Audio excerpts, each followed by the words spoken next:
Good evening, everyone. Happy New Year, and a very warm welcome to this edition of the Healing Arts Encounters in Art and Medicine here at the Charité Berlin, and our first dialogue in 2026. So first of all, a big thank you to Alexis. He's part of Musik macht munter. These are medical students here at the Charité that also play music together, and it's always a beautiful kind of arriving into a room when you have music vibrating in the space. So Alexis, another applause for you. My name is Lukas Freireis, and it's my pleasure to host this series on behalf of the International Society for Arts and Medicine. And as always, we gather here not to confirm what we already know, but to open a shared space of inquiry, one that brings artistic and medical and cultural forms of knowledge onto the same stage, literally here in this anatomical theater. Just to quickly read the room, I would be curious, because there are a lot of new faces in the room. By the way, also warm welcome to the online audience. We speak to you as well. Of the people in the room, who is here with a medical background? And thank you. And who's here with an, say, artistic background?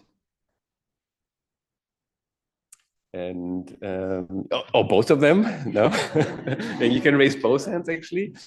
And then maybe more, more cultural, sociological background. Yeah, nice. And something I did not mention. Science. Oh, sorry, how could I have forgotten? I mean, yeah, scientific background. Ah, good. So as you can see, it's also good for you and not for us. The juxtapositions or the coming together that we try to create here on stage is also reflected in the audience. And this is kind of also the beauty of the healing arts and let's say the beauty of all my educational endeavors, that this is kind of very mixed forms of knowledge and experience that come together and also share together. And before we come to tonight's session, actually, I would like to ask you, Vanessa, quickly come to the stage. Vanessa Weiss is the coordinator of the Network for Art and Medicine here at the Charité Berlin. And after each of the lectures, students who want to get credit points, they write a quick feedback, and nothing big, just more like what stayed with them, what inspired them. And this we always read out briefly, just 3-4, I guess, no? Of the student feedback to connect to the last topic. So this is nice for us. This is also nice for you to kind of hear what actually last time was about. And then I will come back. Yeah. Thank you. So last time we had here Debbie Sloboda and Sarah Dickinson, and the topic was very specific. It was about prenatal programming. So therefore the comments are also very specific in regards to this topic. So first, many were struck by the idea that health begins long before birth, even before pregnancy, and how art, stories, and images can make complex science feel emotionally tangible and not just understood on paper. Second, they highlighted how arts-based formats don't only communicate knowledge, but can actively create community. Spaces where fears, shame, anxiety, and even pregnancy loss can be held more safely, and where support continues beyond the session itself. And third, several reflected on responsibility and participation in new ways, especially around paternal engagement, the importance of making room for fathers without placing the entire burden of healthy pregnancy on pregnant individuals alone. So overall, students described the evening as a powerful reminder that art and medicine share a common starting point, the human experience, and that bringing them together can deepen the understanding, connection, and care.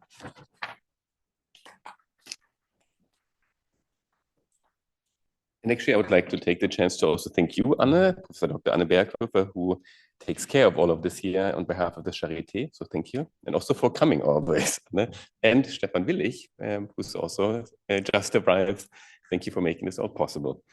So tonight's conversation revolves, and Happy New Year, by the way, revolves around a practice that is foundational to both medicine and art, yet rarely examined in shared terms: observation. Not observation as a neutral act, but as a cultivated way of seeing, one that shapes diagnosis, interpretation, responsibility, and action. What we attend to do, what we attend to, what we overlook, and what we decide matters are never innocent questions. So to explore this, we are joined by two guests whose work is deeply rooted in looking, in carefully looking, but who operate from strikingly different positions.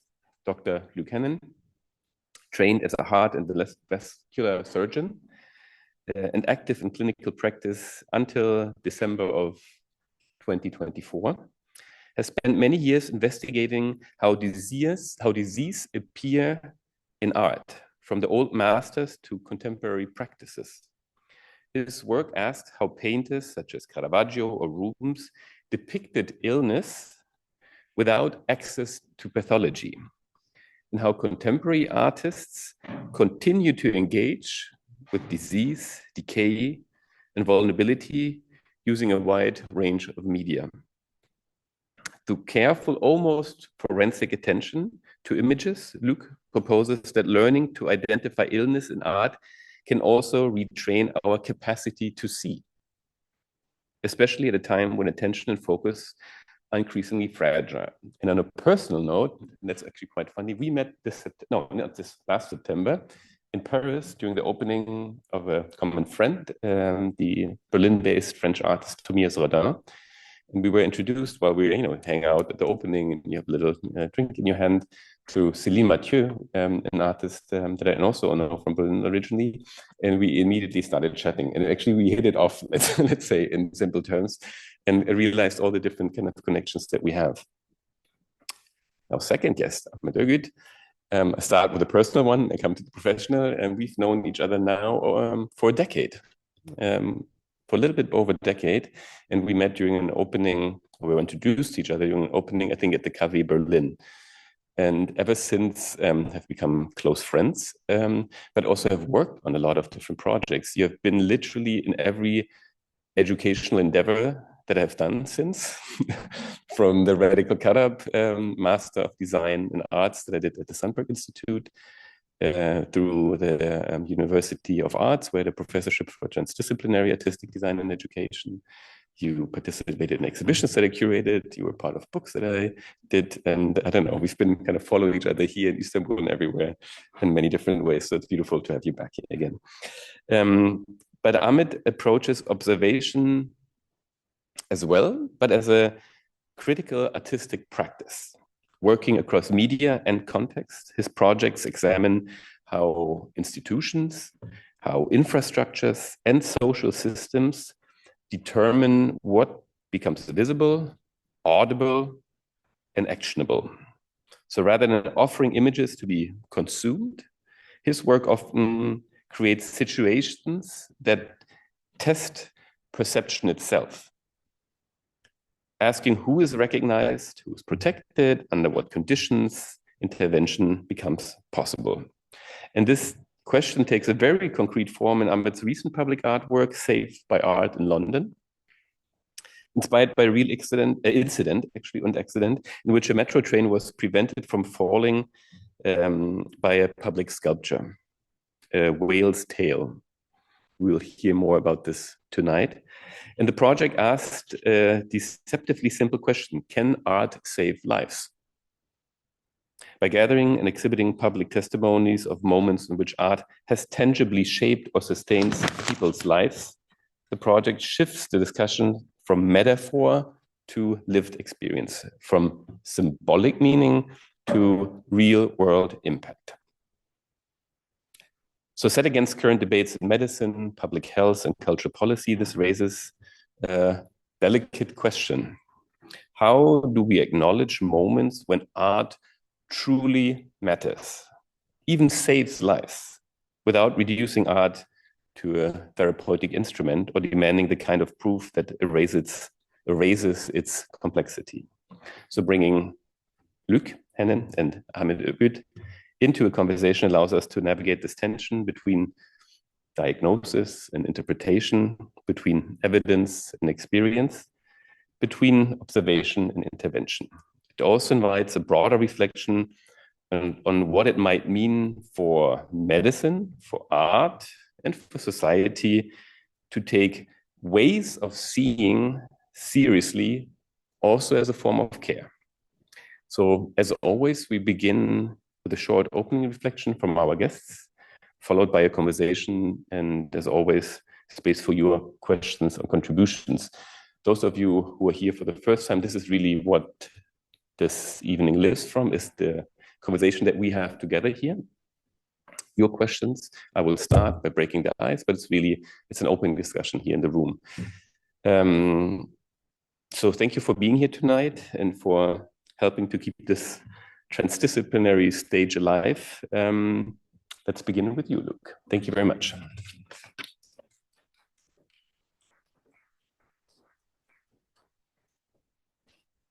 Thank you very much. Good evening, everybody. Thank you, Lucas, for inviting me.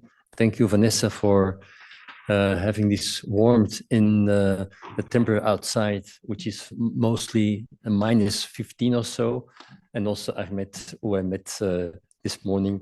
So thank you and good New Year, Happy New Year for me, for you, and a good health and everything that you want. Okay. Yes. So there's a lot of images. It was very difficult to choose among the whole inventory of images that I have collected since all the years. But we'll make it as visual and interactive as possible. So if there's something that you want to ask, you can always interrupt me. So what an artwork can teach us about disease. And it's interesting to see that you are starting off with a very famous one. So this is one of the first, and it's about the same environment that we have here, but this is from 1546. It was the first anatomical theater that Andreas Vesalius organized in Padua. And so it's always interesting to see who's there. And you see that's Vesalius himself. The body looks like a woman's body. Oh, sorry. Okay. Yeah. Okay. So what you see is Vesalius himself, and then there's a body, and many people look away because they can't see what's happening. It's too hard for them, and there's a lot of people watching the theater. Okay. So what was happening with me when I saw this? I was a child, I grew up in Antwerp, and there are 5 baroque churches. And I was at Catholic school, and I had to be at the Catholic Mass every Saturday. But it was not for the priest that I went to the church. I went to see the old masters who were in the churches. And one of the old masters that I saw was Caravaggio. And certain moment in a couple of years ago, there was this figure of this painting from Caravaggio, or a Caravaggist, because that's not really for 100% sure. This painting is called Judith in Holofernes. And some of you know this perhaps. And we always think that this moment, the moment where we live now, is the most violent period in history. We got the wars in Europe, war in Middle East, we have Trump invading Venezuela. The whole world seems to be in crisis. But in the 17th century, I can tell you, there was a lot of blood flowing. And so what was interacting me was the figure of the woman next to Judith. And what you see is the very impressive goiter. So the thyroid gland has, let's say, enlarged and is a very pathological sign of thyroid gland disease. But of course, Caravaggio didn't know. And next to the woman, the old woman is Judith, which is a very young woman. And this is another one of the old woman. She's called Abra. And so I started to look at other paintings of Caravaggio. This is another one. Judith Holofernes, the same, let's say, form of painting. So Holofernes being decapitated. Judith is sort of looking disgust what she is doing. And then next to her, Abra, the maid, who's ready to collect the head. You have to know that Caravaggio always used the same persons in his paintings. And the girl is, Melandroni, Ferida Melindrona. She's well known. She was a courtesan or prostitute, whatever you want to say. And she comes back in a lot of works. You see, here's the beautiful young woman with the frowning in the forehead, like she's really disgusting. And then the old woman with less goiter than you saw in the other ones. So the thyroid gland is less pronounced.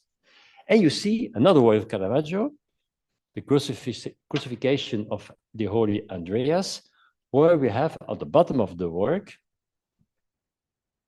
the same woman with also the goiter and the very much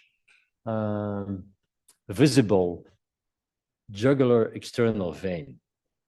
So it's the same person that always appeared again. And I want to show you, because Lucas told me also, I'm interested in decay and death in art. And this is the last work, the last painting of, probably the last painting of Caravaggio, and that's called The Death of Ursula. And I don't know if you know the story about the Holy Ursula. So the Holy Ursula, she was a virgin and she wanted to marry God. And she met one of the Huns, Attila. And Attila said, Ursula, I want to marry you. And she said, no, I can marry you because I promised to God. And okay, then Attila said, then I will kill you. So Attila is aiming the bow. I don't know if it's visible with the light. So that's his hand. The bow is leaving into the chest of Ursula. And Ursula, she's dead, but she doesn't know she is dead. And I call this the snapshot of death. So the moment when the bow is leaving the arrow, Ursula received the arrow, said, oh my God, I'm dead. But she's not dead in the painting. So Caravaggio manages to combine death and life in one snapshot. What is more interesting is there is a sort of ballet of hands. I'll show you the hand of Attila, another hand, the hands of Ursula, the hand of soldier. And you know who this is? That's Caravaggio himself, who's watching this scene behind the shoulder of everyone. And again, if you look very closely, you see here the arrow coming to the chest of Ursula and the blood seeping out here, blood dripping out. So it's a very impressive painting. And normally it should have been the last one that he made. But the life of Caravaggio reads like a thriller detective story. Another one interesting, also a goiter, is Rogier van der Weyden, 15th century Flemish painter with the goiter, much other type of goiter, thyroid disease, you see. And this is the Mother Mary who is is weeping for the dead son. And this is really truly an interesting one. It's Piero di Cosimo. It's also 15th century. And artists at that time, they knew about death and they knew about disease, but they didn't know, of course, what the reason was. Someone was ill. And probably Di Cosimo went to the morgue to look for a beautiful woman. And he painted this woman. The title of the work is A Satyr Mourning a Nymph. And what's important is a number of things. So I will try to, because it's really important.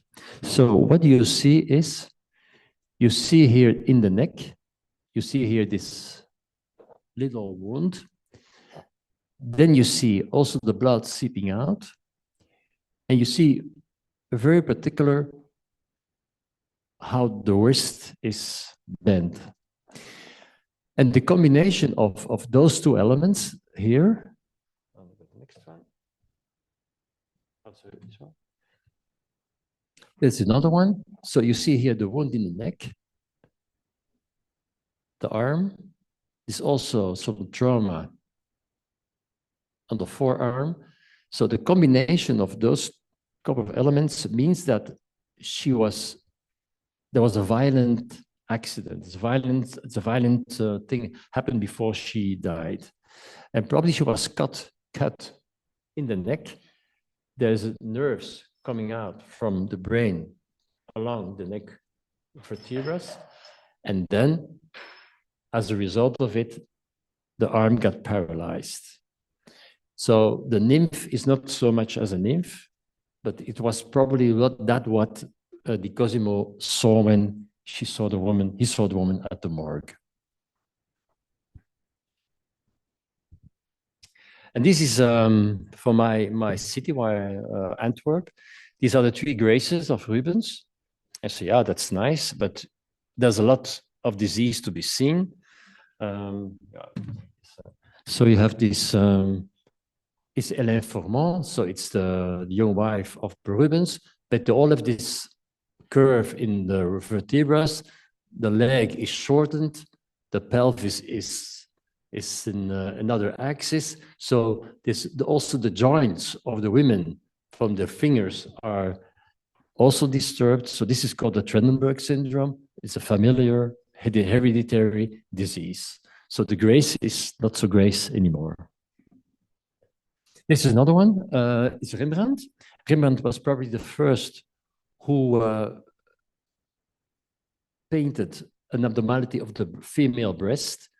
And I always ask my students, what do you think? They say, oh, it's a breast carcinoma. Yeah, it's probably, but also perhaps more of a mastitis when the woman is breastfeeding and there's an infection on the breast. So, and this is what one I very much like is Munch.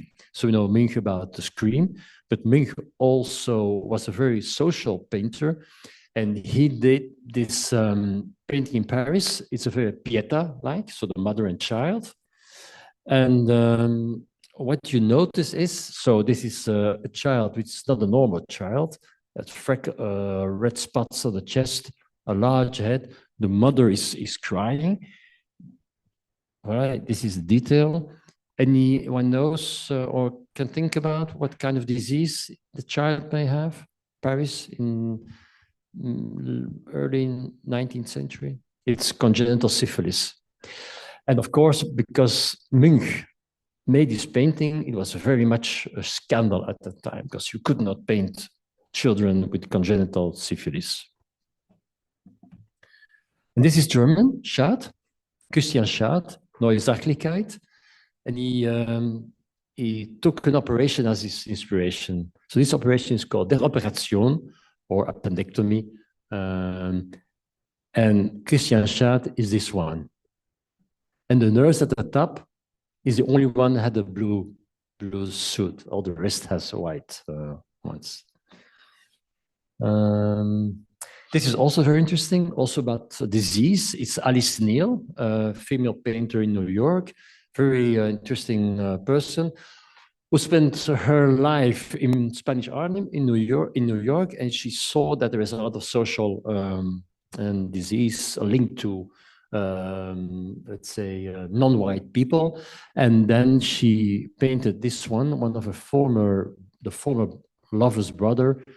And any idea what this might be? It's tuberculosis. So they used to operate tuberculosis by opening the chest and to drain the abscess by the tuberculosis. And this is also an interesting one, a Pieta form. So what you're seeing here is it's a photo by Aileen Smith, and they were interested in congenital malformations in the bay in Japan, and one of the first truly investigational journalists. They took photos of children who got birth with malformed faces, limbs, and that kind of stuff. And they managed to discover that it was by mercury poisoning. So the fish in the bay was poisoned by the mercury. The children ate, the mothers ate the fish, and so got the children in malformation. And Cameron Rowland is an artist from today. He took the book and he made another interpretation of it. So the title of the work is Minamata. So where the bay in Japan where the children were found malformed. And so there's another example of the arms or the hands, and children are completely mentally retarded. But he made Minamata as the cover, like the cover of a coffee table book. But when you open the book, it's really a disastrous. The two photographers have been beaten up by the company who got the mercury in the bay. He survived, and then eventually the Japanese government closed down the company. And this is also very much German, the Diagnostische Blick. And I went to see in the library here to find the book again, but it was not there anymore. So the German students, when they are students in medical school, they have to learn diseases. And Luc Haenen, one of our favorite Belgian painters, saw the book and started to make paintings on the images that he saw. So he didn't know anything about the disease, of course, but he was fascinated by the images that he saw in the book. This is one who has peritonitis. This is a breast carcinoma, but of course, Luc Haenen had no idea what disease he was seeing, but he only 4 minutes, okay. Another one, and then this is a very interesting one, almost the last one, by the way. Also, contemporary artists use their disease as inspiration. And this is Tracy Emin. Tracy Emin, those of you who go to London, come in St. Pancras, you see the neon sign. And so every time that she makes a drawing or work, she had a cancer from the bladder. And so you have to look for it, always look for the urostoma. So she also is a very forceful advocate in letting people know how to treat your urostoma, how to be confident, and that you live a normal life as a patient. And then we have some moving image. So the first one is John Bock, and he made a little scene on how to operate, or you can jump to this one also. Yeah? Another one first? You can, yeah. So this is the Nantes triptych by Bill Viola. So I'll let it run. Standard compositional form of the altarpiece, two wing panels and a central panel. The left panel shows a woman in childbirth. Right. And then an image of my mother on her deathbed, and the central images of just a fully clothed man who's floating. Yeah. Pause. Can you pause it? Can you pause it? Yeah. So this is a very famous, I don't know if some of you saw it already. So it's a video with 3 large screens referring to the classical altarpiece. And so what you're seeing here is a real birth, which was at that time, 74, quite shocking. And then you see his mother on the right side dying. So he managed to make in one work a real birth visible, and with all, not an Hollywood birth, but a real birth, the death of his mother, and what sort of void what we all have been when since our birth and our death, we make a whole life, and that's happening in that screen. Okay. The next one, perhaps. And also, death can be an inspirational for an artist. And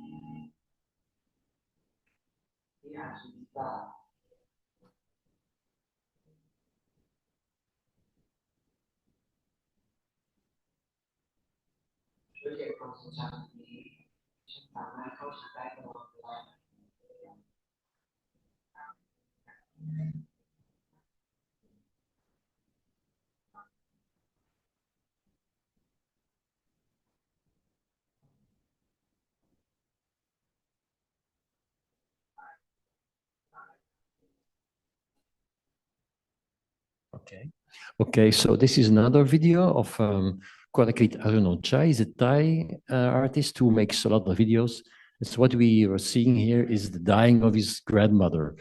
And so, so death can be inspirational as disease. And thank you.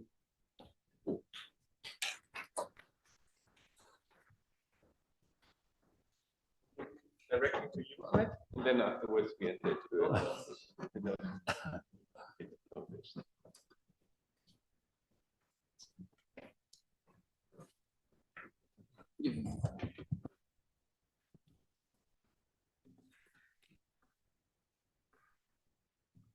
Thank you, Luc.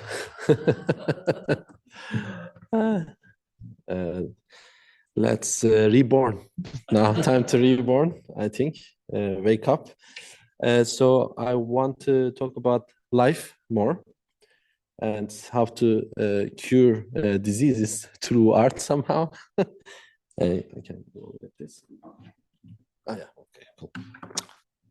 Yeah, so my practice is always like a little bit Lucas described in the introduction, how to get inspired from real life events, incidents, situations, and then turn it back to art, and then art inspired back to life. So it's like life inspires art, art inspires life, and then it goes back, life inspires art. So this circle is infinite.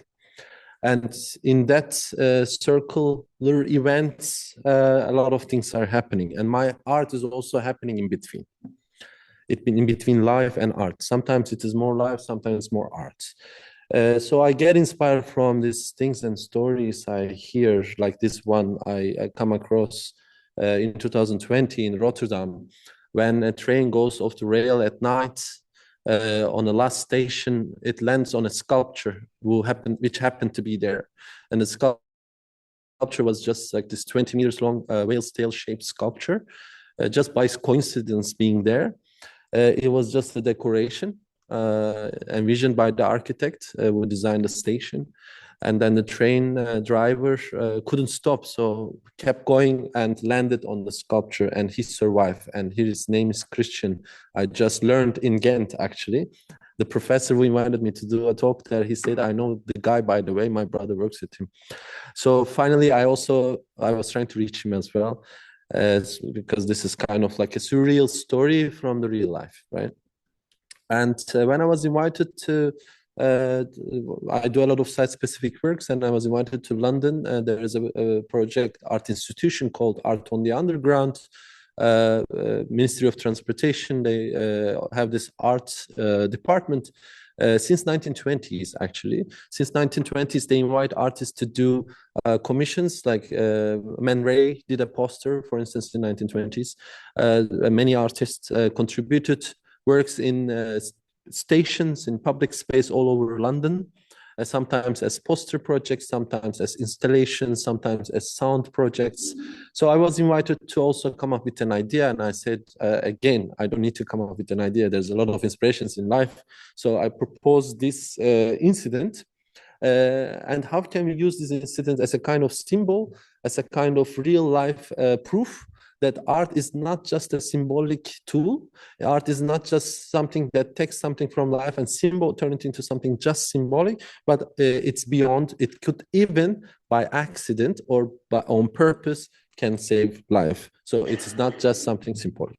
I designed this poster. It was a poster campaign, and with the question, can art save lives?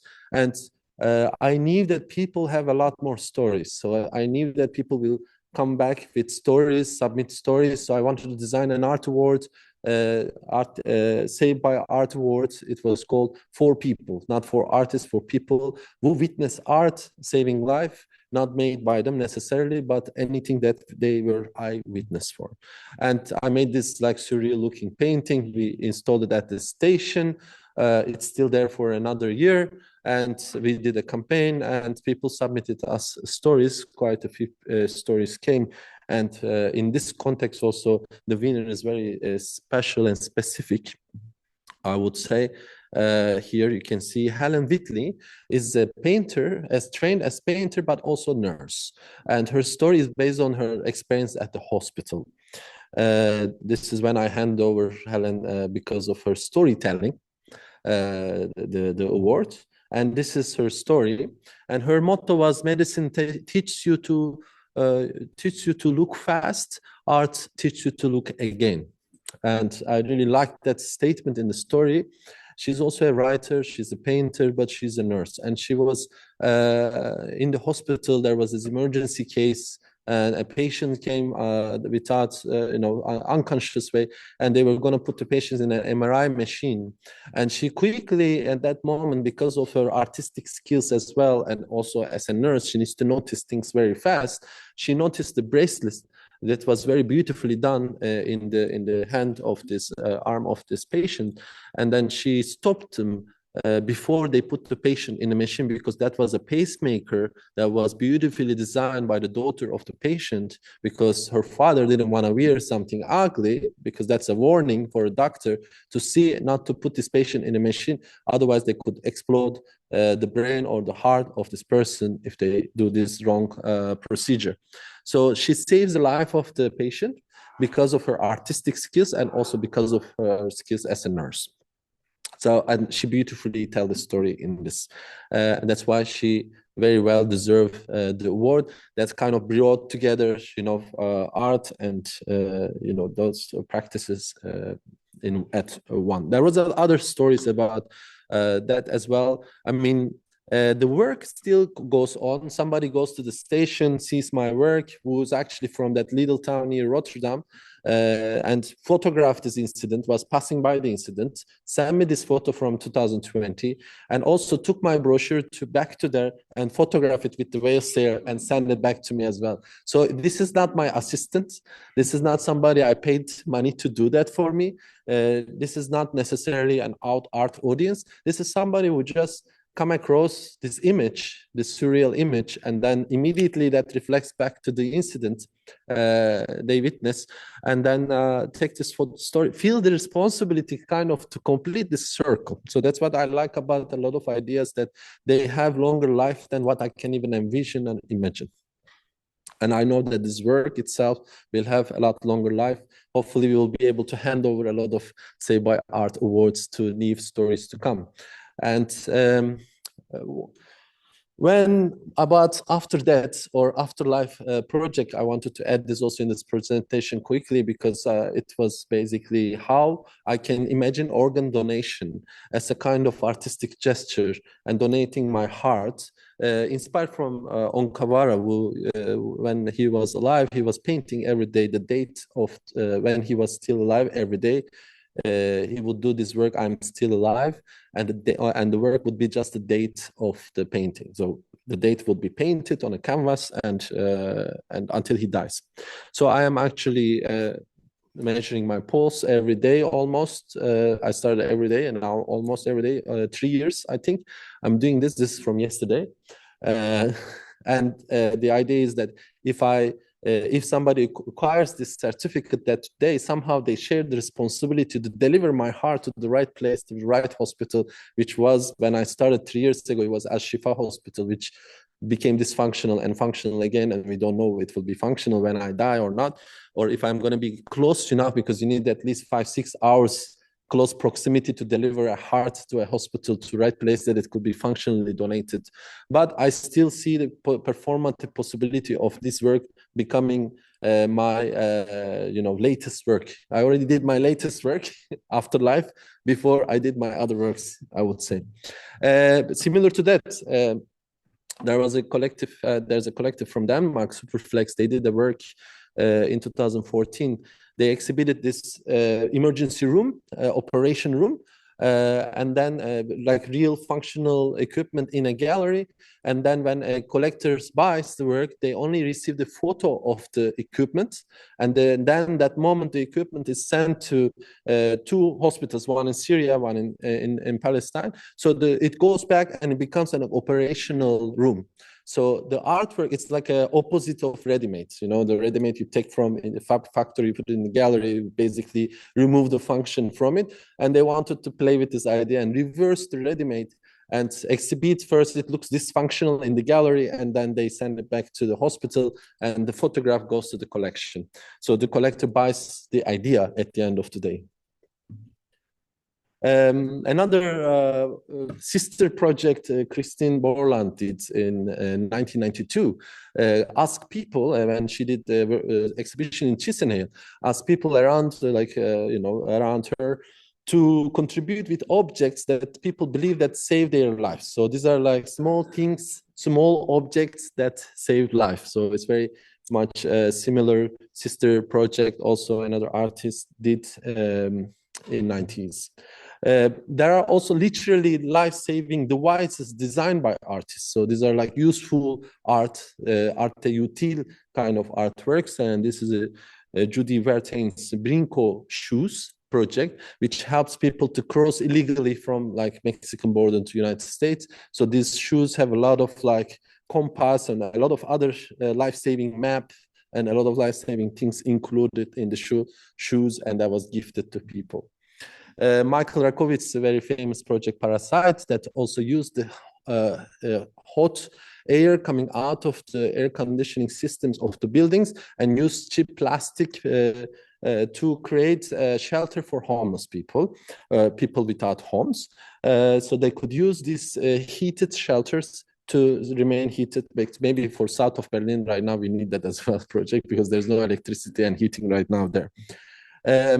One more project, it's a film by Alban Muya, which is called, I believe, The Portrait Saved Me, about his father when in 1999, Serbian soldiers arrived to Kosovo and they take all the men, put them all in a classroom, and the Serbian general comes and asks if anybody can make his portrait, and then his father is a painter in the room, so they pick him and he just make a portrait of the general on a charcoal board, and then general likes the commander likes the portrait, and he says, you stay, everybody else go to this unknown location. Nobody knows if they will ever be returned. So his life was saved because of the portrait he could draw during the wartime.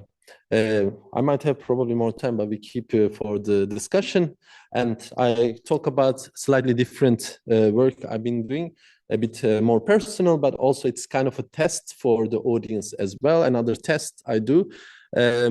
So years later, I returned to my painting practice, and I wanted to use it in a moment that how we can look back to artists, how we can really understand the artist beyond the artificial representation of how art is being seen today. With all the without all the hierarchies, geographical hierarchies, gender hierarchies, all the other kind of limitations, because the concept of international artist does not exist, although I've been practicing it over 20 years, pretending it exists. So I'm one of the symbols of maybe concept of international artist, but actually I know Without us, it was not existing, and still it's not existing, because it's really about freedom of travel. If you can actually travel, if you're from global south, you cannot really travel.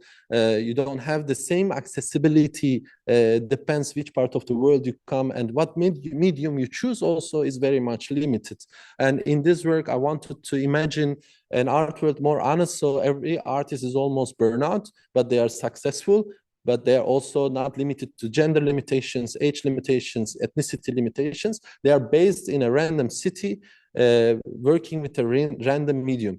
But I kind of challenge these choices. So there is a city and there is a medium. There's a Helsinki-based black and white photo artist. There's a Seoul-based net artist. There's a sound artist based in my hometown. There's a conceptual artist based in Detroit.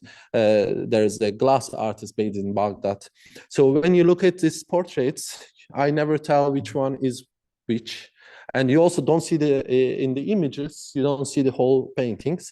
You only see it in the gallery in real life. When you walk around the gallery, you go behind these things, you could see actual portraits, and everybody has a list that they could choose from. So mostly we fail. So if any of you happen to enter this exhibition, for instance, try to guess, even when you think you are so sure where this artist is from or what medium this artist is working with, you might most probably be wrong. And I went through the same process with my own prejudgments, my own failed algorithm myself. And I'm opening this test to everybody else when I exhibit these works. So not only the states they are in, but also like the states we are in, the way we look, from the sick world's point of view to these artists, they were supposed to represent a very healthy, successful image of the artist today in contemporary art world. Yeah, we can then move to the discussion. Okay.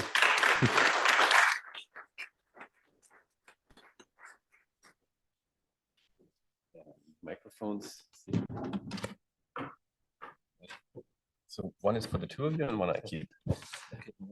You want to thank you, first of all, to both of you. And I forgot, thank you to Jakob Altun, who is taking care of everything here. And that thank you, Jakob. We've seen online. Thank you. And that everything works here technically speaking. So Jakob, sorry for not mentioning you earlier, but I really appreciate that. But now to the two of you again. I continue with the thanks. Very inspiring and directly on point what I said in the beginning and the question of observation or ways of seeing and ways of looking. Maybe we start with this one. You've both been trained in very different practices. You have a medical background, you have an artistic background. Maybe we can start by you reflecting upon and elaborating on how you learned to look and to see in your professional training, and also what you maybe have unlearned to see in the process. Yes, I think when I was in training a long time ago, we really were trained by someone, my teacher, almost hands-on. Now there's evolution that young students in medicine get more to virtual imaging and virtual looking. And there's this interesting program in the University of Missouri who really takes students in an educational program for healthcare into the museum, where they focus on another way of looking. And it's difficult because at a certain point, you lose the attention. So you really need to train your mind again to focus on things. And you know, when you're going to a museum, I think the visitor of a museum only looks 4 seconds to a work. And she tries with the students to really start off with 3 minutes, 6 minutes, 8 minutes, describe what they see, interact with other students, reflect on the history of. So, and they're so interesting that when those students are in training, that at the end of their training, they become much more alert, not only what they see, but also behind, more attention to the patient as a whole. And I think we should try to develop that, but it's difficult because with all our screens, the attention span and the way we concentrate on people. But I also think that we discussed it this morning, that many artists have a sensibility, their mind is much more, I think, focused than regular folks like me. I don't know if that's an answer. I disagree. You have crazy good focus. When I look at those paintings, I see certain things first time because of your way of reading it. And I think we all have different skills of focuses. And it's actually particularly harder for artists because they're supposed to be creative and they have to have this, a bit more marginal way of focusing. But most of them are lacking that and they need to train that.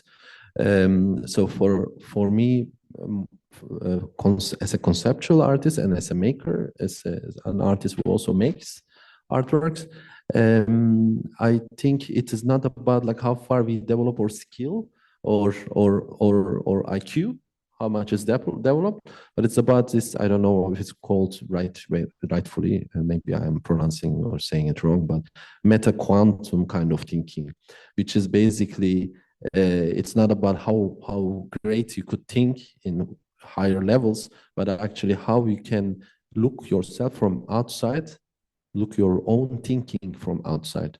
So in order to be an artist, actually, you need to be able to stop a moment, step back, look from outside to yourself and what you have produced, what you have done in a very objective way, not really subjective way. That, oh, I want my work in this museum to be exhibited. I want to, do this achievement and that. No, that's not an artistic way of thinking. It's really, you have to be your own audience. And then you look at what you have done and you are surprised by it or you discover something. So this is very important, that we need to leave space for discovery in order to understand the audience and the public and the others in many ways, cultures and location and spaces. You need to move to that locality, not only stay always in your mindset. That's very important. Yeah. I just reminded the one beautiful quote from the winner of your award was art. What was it? Medicine teaches you to look fast, and art teaches you to look again. And then in another interesting connection to all the previous discussion we had here, you just mentioned the study from the University of Michigan, Minnesota, and this was about looking at artworks in a museum, correct? Yeah, yes. And you said there's only 4 seconds, whatever, how long you look at it. It's a similar phenomena we discussed here, that in the clinical practice, the everyday practice, that doctors have very little time now to actually spend with a patient, to literally look at the patient. No, so that's a similar phenomena we're witnessing there, where both of these can learn from another. Yeah. Maybe you as a medical doctor can also reflect on this quickly. Yes, that's true. And that's because also in the way students are taught to in their clinical, because I was talking to a professor in my when I was a student, we had patients coming into these places like this, and the prof said, yeah, look at this patient. So there's this, it's all a little bit far behind and from the screen, and we need this three-dimensional approach again, and not only looking at paintings or art and let's say we all have our let's say competence in looking, and we can all focus. You've been all looking here half an hour listening to us, so there is focus, but there's more than only seeing the image, and it's also behind. So it's not only the patient with the disease, but it's only who is the patient, what is he doing, what is his hobby, what is he reading, what is his family, and that's something that you will have to get into and teach yourself also, I think. I mean, doing that public project, for instance, in a train station where 40 million people passing by, but how many seconds each one of those people will look at that image and then take a moment, read the text and go into it? Not all of them. But if in the first moment, this is even faster than going to a museum, you have at least few seconds in front of each work, if you may, you know that there will be a hanging artwork there.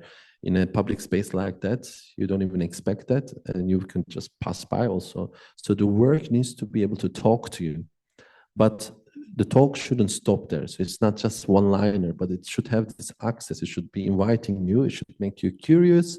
And then when you're once a little bit curious, you're more curious. In these times even, it's harder, but also it's more exciting, to be honest. Like, we should just dismiss all the artworks if they cannot do this. And we should not do those artworks. We should not make them, and we should not exhibit them or collect them. We should really pay attention that what's the reason this work can exist in this like overloaded production world, this very fast consumption world, how an artwork can slow down. That's why I was trying to do with the paintings, like how I can move them more offline experience, then later it could be online experience. It doesn't have to be the other way around. Like, artists are so much rushing to put things online first in order to get some offline experiences. So these are very important things. We really need to pay careful attention these days. Which brings me, you want to add something to this, Luc? Yes, I want to add something, which it's true, because an artwork that you see, any artwork, needs to get into you. I mean, you have to connect with the artwork, you have to communicate with the artwork, and it has to transform also. And I think these are three important elements. And of course, when you have so many images coming in your phone and wherever you are, how can you, as an artist, let's say, try to make that communication, that connection, that transformation from the viewer? How do you do it? Because that's very difficult, I think. Yeah, so you need to trust. We need to bring back things like trust and love for art, for instance. It should be in the center. You need to love art. Not first, you need to love artworld, then maybe you decide if you love art or something like that. So we need to kind of reverse these experiences and bring the priorities. You need to establish trust in order to get someone into this, make you feel like this is a safe space to spend more time. Otherwise you pass faster. So how can we generate those very core feelings in moments that we are all distracted? Okay, now I'm trying to build a couple of bridges to the things you said. One is the shortened attention span, very interesting. But another one that you just mentioned, the connection, communication, transformation with regards to the artwork, I would say we could transfer that to the relationship between the patient and the doctor as well. And so that's kind of an interesting point that we have there too. In the era that we live in of a very short attention span, maybe that's also something that we can learn from both practices, ideally, is to kind of look carefully, to kind of properly pay attention. And in a what-if scenario, I was wondering, like, what if also institutions like this one, like the Charité, basically what we are doing here, like a museum, if they would very actively train attention. And it is part of both the education of a medical doctor and of an artist, but I think not in a very conscious way. So the medical doctor has to obviously learn to very properly pay attention. What does the patient look like? You did with the paintings today. This is coming out here again. He looks very pale today, or I don't know, he has da. And the same is for the artist who learns. Yeah, this is more of an open thought, but maybe we can pick up on this one. Yes, I give another example, firefighters. I once collaborated with a group of firefighters in Finland, and it was very interesting to work with firefighters. They were still actively on duty. So when we were doing a collaboration, they were learning how to make underground publishing while they were on call. So anytime we are in the middle of learning how to make printing books and learn that, they could get an alarm. They would dress in 5 seconds in their actual costumes, and they are in the truck already, and they're already gone. And we're like waiting there, and they come back half an hour later, already took care of a big fire or something like crazy. And they come back and they quietly kept printing these books, learn how to make books. And for me, that was very amazing to see that they were constantly on alert for crisis moments, but they were also constantly calm. You know, and that's what we need to do. Like, we don't have to be on a rush all the time, but you kind of need to be prepared for that moment, and that's something to do with that purpose, that you're efficient. You can be functional, but you can also do the other functions too. You don't have to cancel the other functions or the other, speeds in life, slowness, and really paying attention or being there. Yes, but I think that has also something to do with genuine and profound interest in something. Probably when they're on duty, they were putting out fires genuinely and extremely, let's say, focused. And when they came back, they were generally and focused on something else. So changing focus is also important, but I think the genuine and the really being honestly interested in the person or in your who's surrounding you or what you're looking at is also, and of course that can be taught perhaps also, but it's also culturally, I think. In my case, for example, I was culturally modified by going to the church every week and seeing the old masters around me.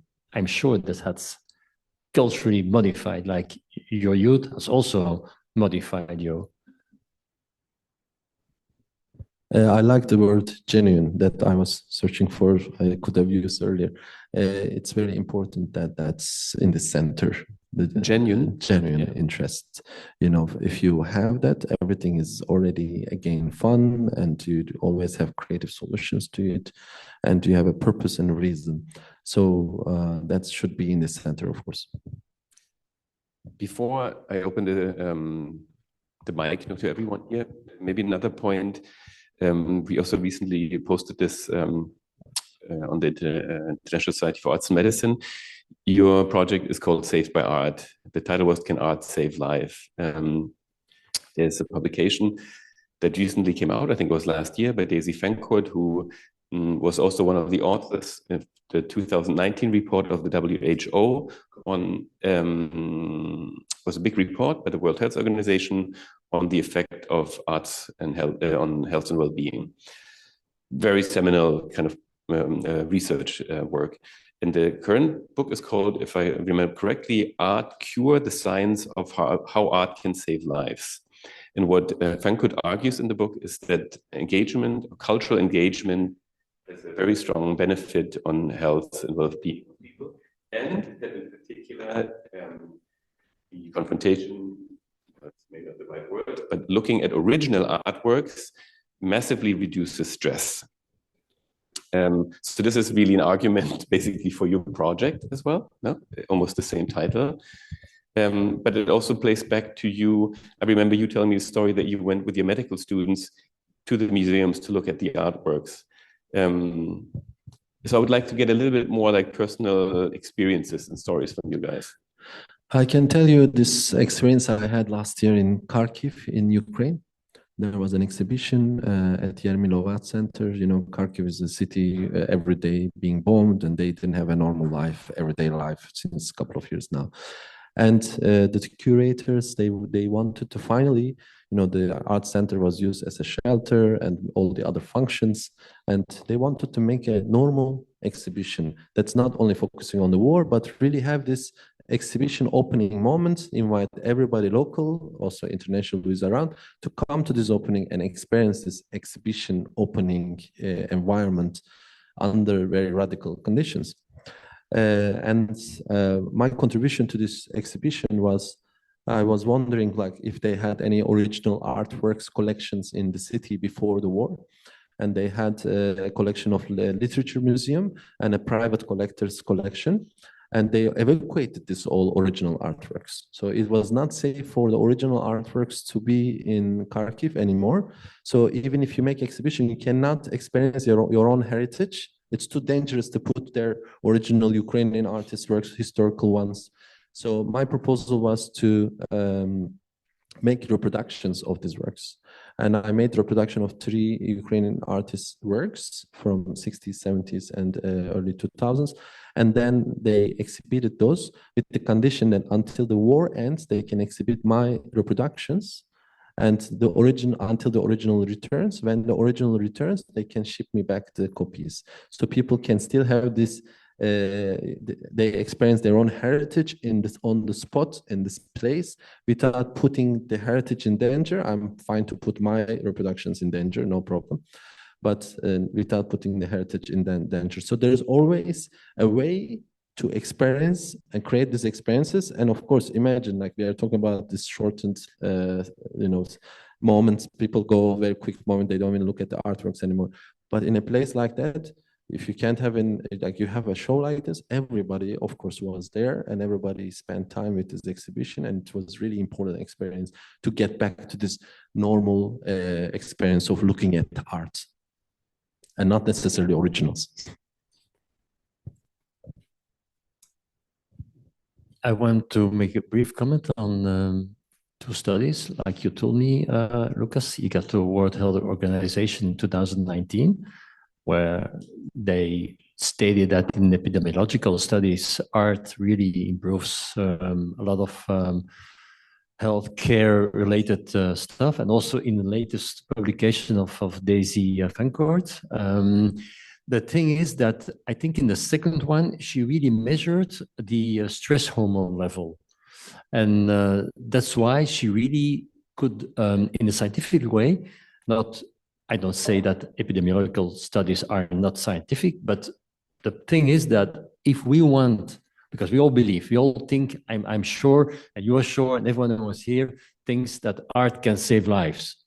Not acutely, but on the long run. We all are aware of it. And not only visual arts, but also literature and dance and singing and that sort of stuff. But the thing is that for the public affairs, for the people who in the government give the money, they practically want us to make a randomized controlled trial that lasts for 5 years with a statistical relevance of I don't know how many points. That is impossible. We can measure a lot of things, but to measure in, let's say, in a scientifically mathematical way, measuring that art really save lives, it's like demanding on people when there's a flu season to wear a mask, you see? So that's, I think, the problem in our situation. But that's why governments first cut art money, culture money in times of crisis, because they think it's useless. They want proof like that to say, yeah, this is useful. These are the numbers and statistics. That's why we need to put this amount of budget and keep that, because this is a priority instead of like national security or defense. Why culture should be priority, but it should be priority. We have a lot of proofs actually. It's the form of proof. Because formal proof is not like a court case. Even there are artworks we could use for testimonies. We have examples of forensic artworks also, but it doesn't have to be that. Not every artwork has to be forensic, goes to the courtroom, can be used for that purpose. It has a lot of multiple ways to do its function. Basically, it becomes a dysfunctional society when you isolate it from the culture in that sense. And these measurements are not criteria. I have a question. Thank you first for your interesting thoughts and ideas. But my question is related not to what you're talking about now. It's to another topic that came to my mind when you were talking about the attention span. And I think we're all victims of our smartphones and digital technology, and we love them and we hate them at the same time. And when I engage with art, what I find is so helpful is actually boredom. So when I'm bored and I don't know what to do and I create art or I look at art, and I was asking myself in your profession where there's actually not a lot of time for being bored, how do you cultivate that space to also look at a patient from a different perspective, but then also in your work, like what is the importance of boredom in your work as an artist? Yes, that's a very Schopenhauer question. That Arthur Schopenhauer said that we go from hope or trying to reach something, the Wille, and boredom, and then we have something that we are bored. Yeah, it's boredom is human. I think the only thing is, it's also a cultural form of not getting bored. I don't know. But being bored is not a sin. Is not bad. I mean, you may be bored, and there's Goncharov wrote a book about boredom. So I think we should escape from our society's demand that we should be always active. So boredom is part of our world. Let's be bored.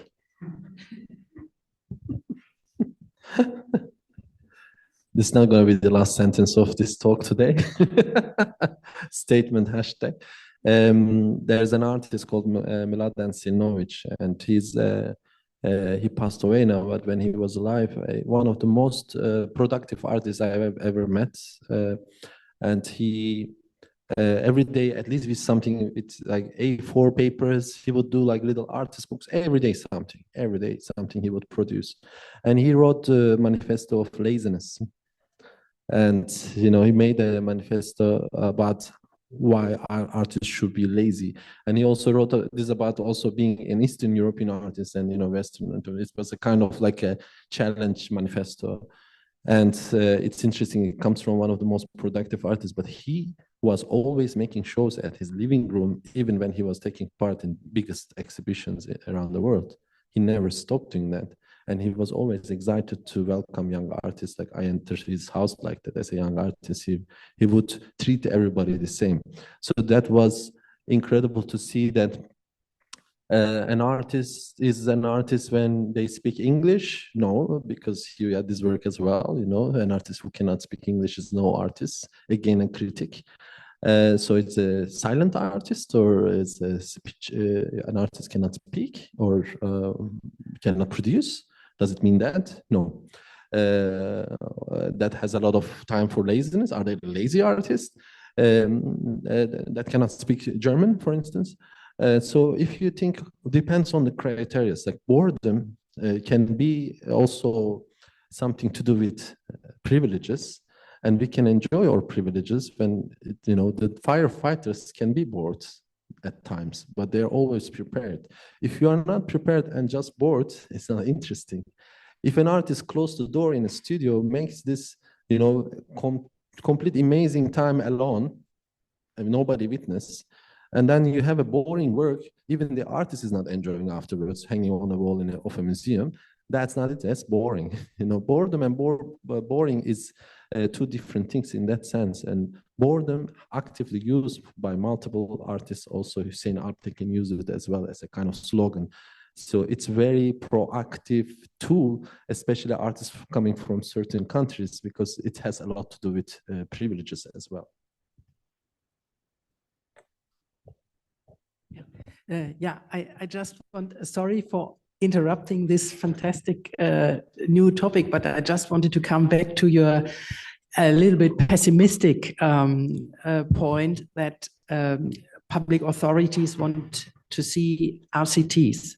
I think that my impression is that in the last years, there have been various new innovative methods and strategies to analyze data come up.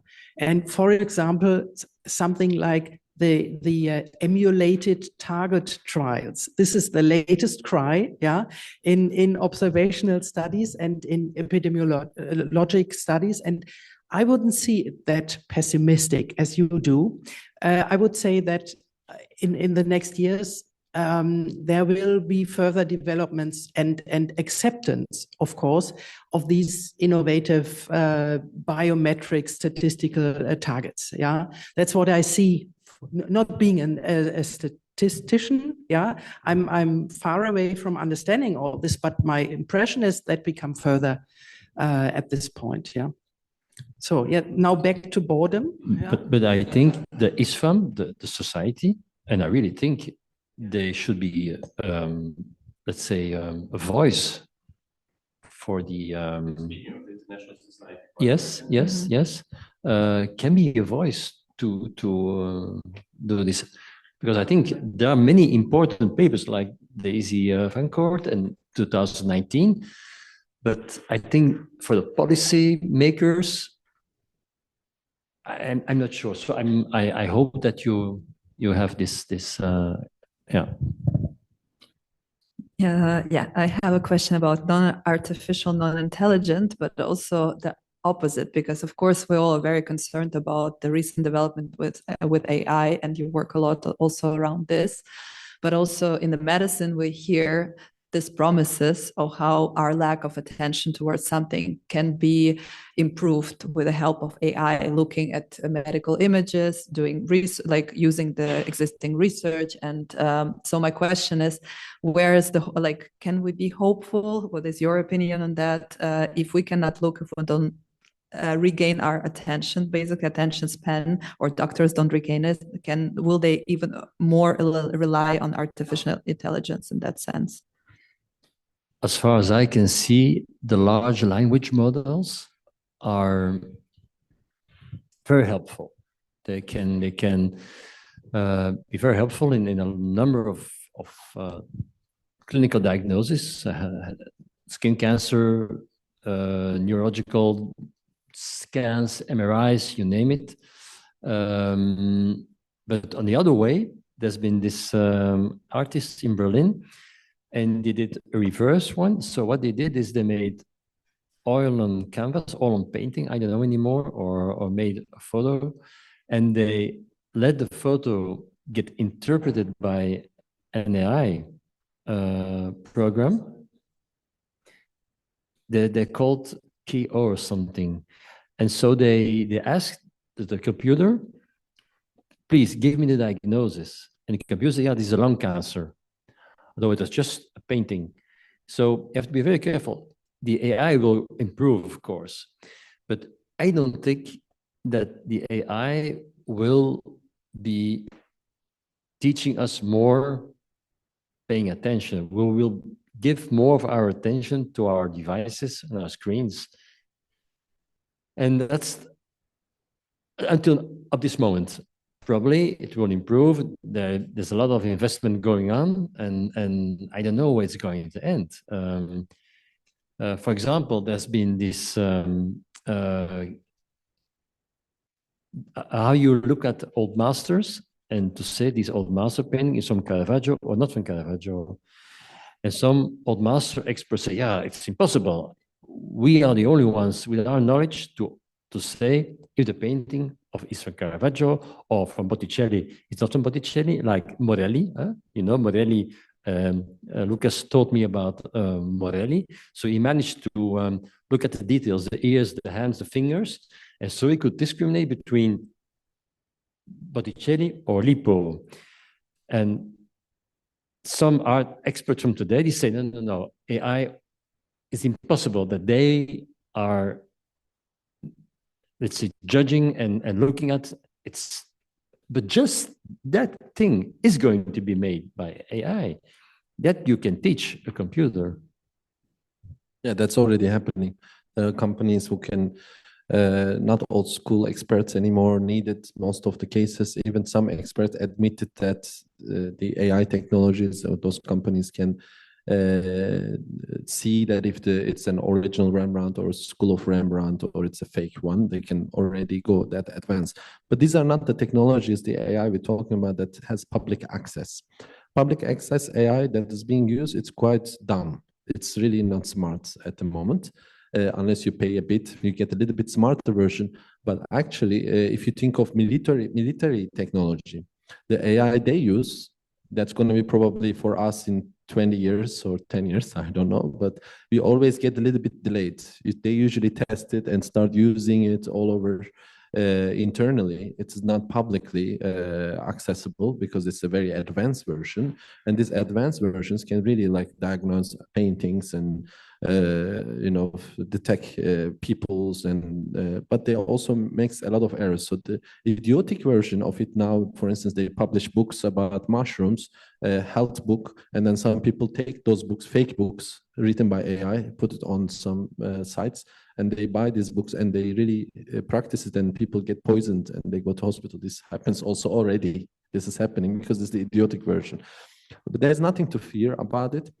There's something important that, again, we can be also ourselves smart or not smart without AI or with AI. It doesn't matter. Like how you position yourself is way more important. And then you can deal with AI. If you, without it already, you're making all these mistakes and wrong criteria and wrong principles, no ethics, no, integrity. Like I see this less and less in contemporary art, because contemporary art was an advanced thing, more utopic thing. It's a locomotive to museums or more institutionalized art institutions would look at contemporary art or biennials and things like that to go more advanced, because you would have space for it. Right now, that's not happening anymore. They got more conservative. So technology getting better, or there's AI, doesn't make it better necessarily. Actually, I would like to follow a cue that you just left. Luc just mentioned Morelli. I don't know if you're familiar with the Morelli or the story of Morelli. SG1 head nodding, but it's actually a beautiful example. And that was the first topic of conversation that we had in Paris at the opening.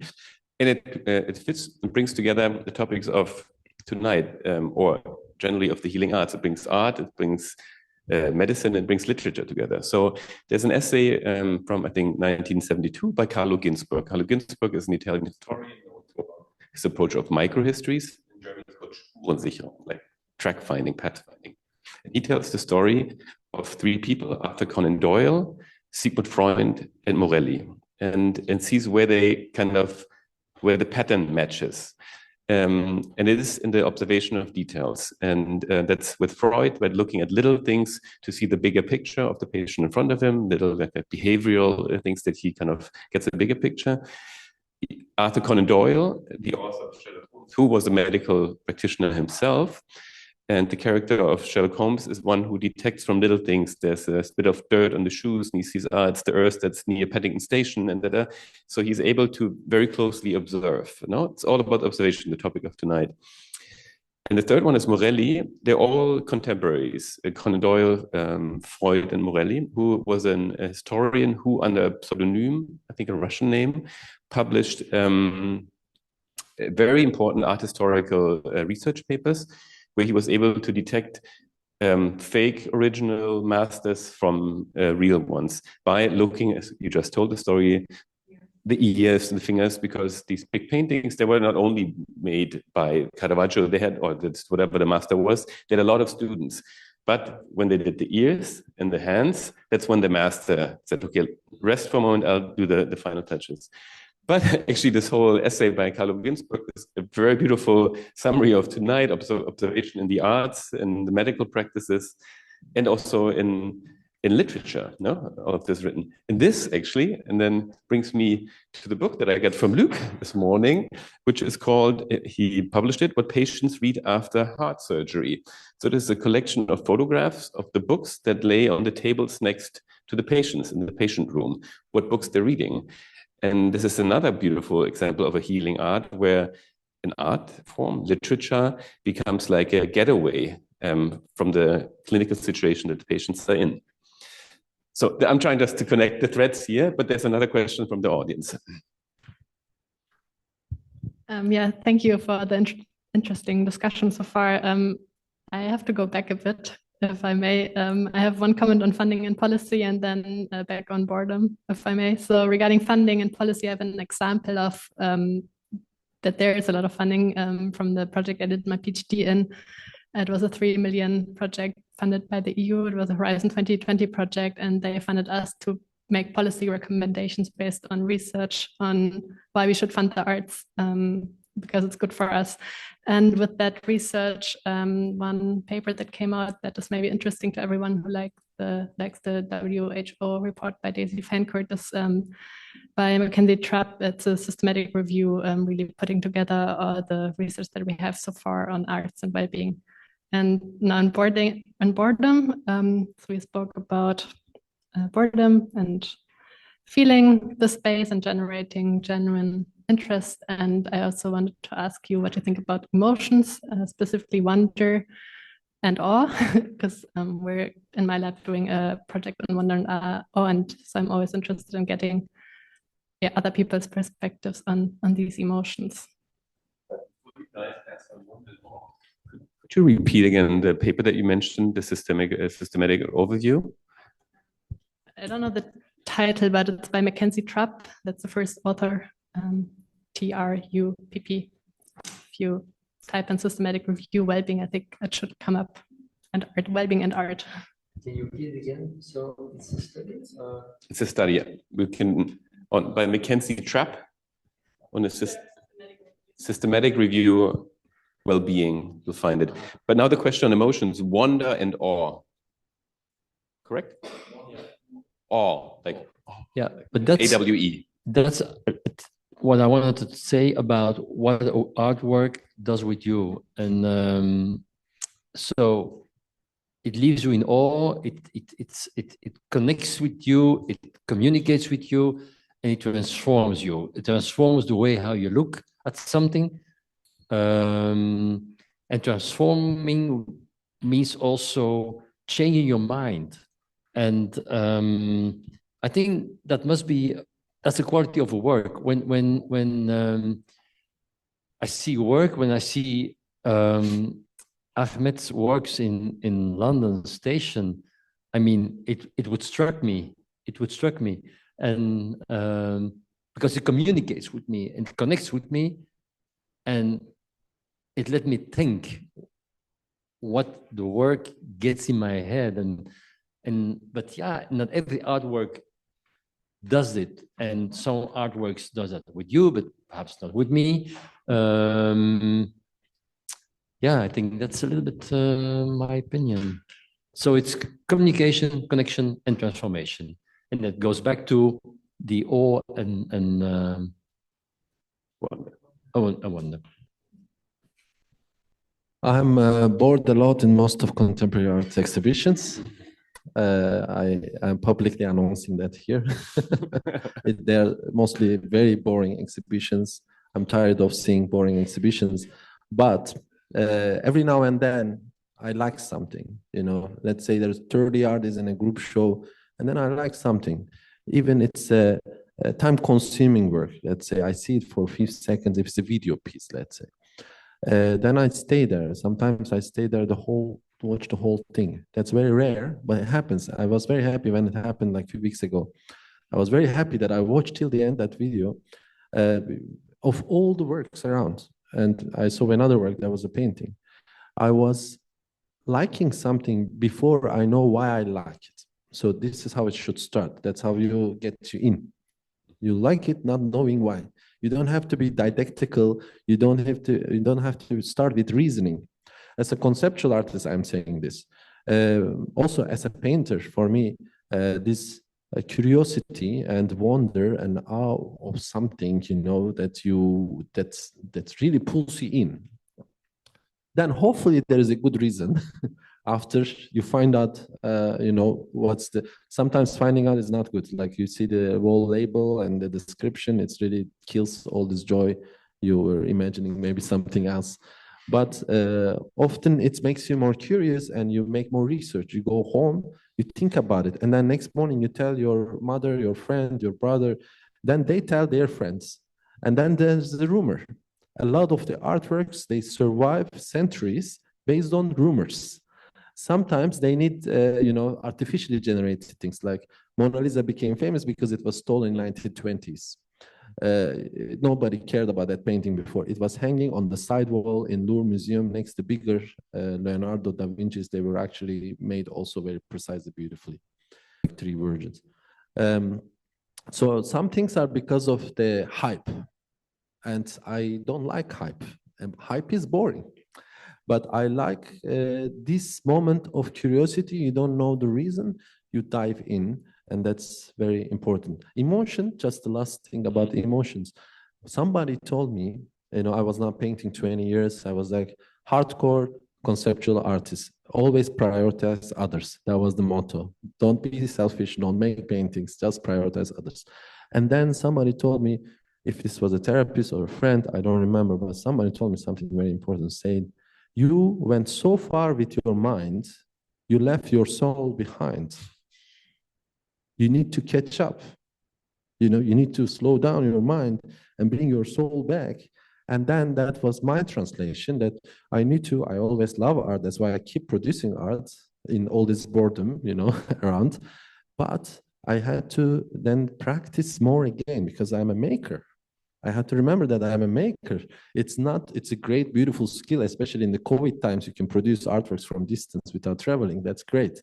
But it's also important to experience myself as an audience. It's also important to make it and be there and experience it. So the paintings brought that emotions back, like the emotion I wanted. People don't want explanation from me first, to look at them first, and then they can hear explanation much later, much later. Like I really put many layers in between. So I want them to experience those paintings emotionally first. Thank you.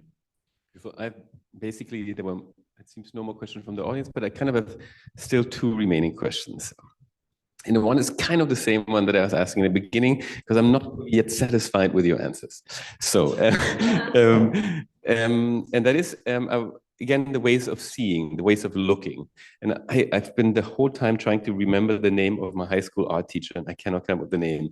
He was a crazy man who was eventually kicked off the school, but he was probably the most important art teacher for me in my career, because he was always saying to me, he was a former boy student and somehow fucked up life and ended up in high school teacher. But he said, it's all about seeing. You have to learn to look, because that's what he told me. And it kind of stayed until the same.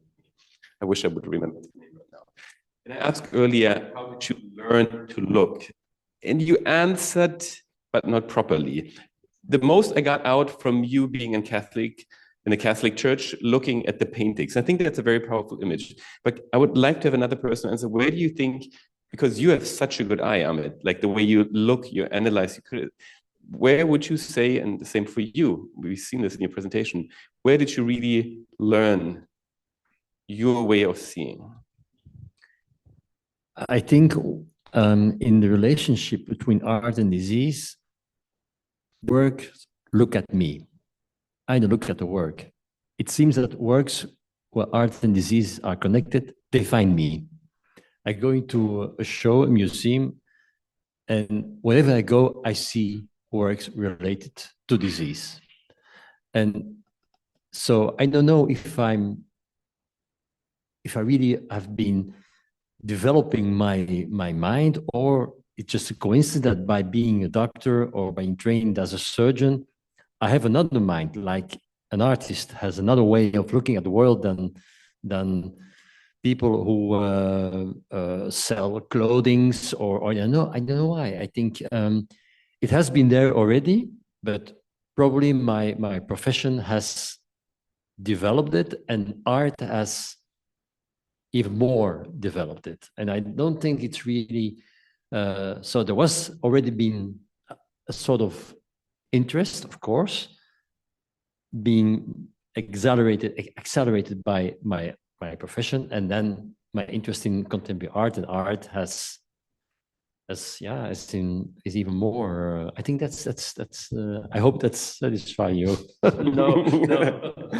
I don't think he's more. I'm telling you. I don't think he's not satisfied. No, we will send you 4 pages, exactly, a few thousand words answer. For me, language was obstacle. I didn't speak English until I was 24. I didn't speak any other language. Right? But I couldn't wait until that moment to learn things. A lot of the resources were not even translated, so you need to learn the language to learn things. So I have to be always age 6 to start, no matter what age I am. Until late, until recently, I was age 6 when I was last trying to learn Dutch language. I'm like, at this age, I still have to do the same thing. But what happened that I learned other things. So I could visually develop my eyes, what I can see. So I was going to the other university, that was a private university next to my university, secretly entering from the back door to their library. And they had all the updated English international art magazines. That was the only place you can find them for this private university students accessible. So I would go in there, go every page of all the international magazines. Visually, I went through them without understanding English. And I took notes of the names of the artists. I did that many, many times because there wasn't enough exhibitions to also go around to see, very, very bad exhibitions. And so I went to see a lot what I can see, but also what I can see in publications, wherever that's the source, without even needing the language. So I became such a slapstick artist, making works only with moving images or still images, telling stories, never using words for a long time. But I could become a master when I was at the university, the research assistant. My teacher would turn me all of a sudden like, Lucas, tell me about artists making works with chairs. Then I would say like 3-4 names, like a search engine. And then other students gave me nickname. At the time, Google Ahmet was my nickname. So I didn't know I had this nickname. So this was before ChatGPT, before there's no time you can Google something. I was like, she's looking at me, expecting some answer. And I need to say which artists work with water, which artists work with chair, which artists work with, the skulls or carpets. And I had to give immediately a few names. And I was able to do that. I didn't know I had that skill, So I hope that's satisfying. That's beautiful. I hope you feel the same, but that's exactly what I was looking for, no? Because there is a story behind such a critical eye that's beyond, superficial one. Thank you so much, Ahmet, for sharing this personal anecdote. Then my final question is, we met online a couple of months ago. You met today for the first time in the morning. We just spent an hour and a half together. So what did you each learn from each other tonight?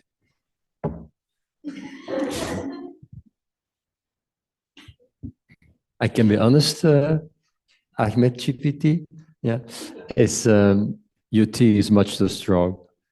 No.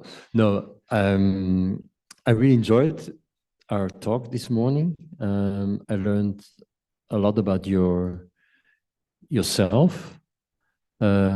You were very fragile to me. You said a lot of things that I was impressed that you were trusting me that much. I felt, our friendship, to be honest.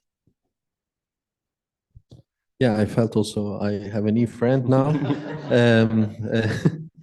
And also, you say something because you came visit me at my private place, right? With my works, you could see the works, and I don't invite everybody to see things in that way. And you say you like when artists are a bit mysterious, so I kind of destroyed that mystery for you today. So I'm less of an artist for you. I'm more of a friend today, from today. And I think this is a work of friend of us, Cem did. Art is maybe something the friends we make along the way. Nice. That's a nice thing. That's thank you so much for being here. I feel like maybe the kind of headline of today is that maybe careful looking and careful paying attention, careful seeing can also be a form of care. That we can all take with us, whether it's in our professional context or actually in our personal context.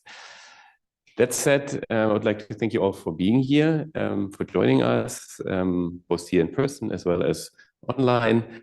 And once again, thanks to you, Luc and Ahmet, for having this beautiful discussion.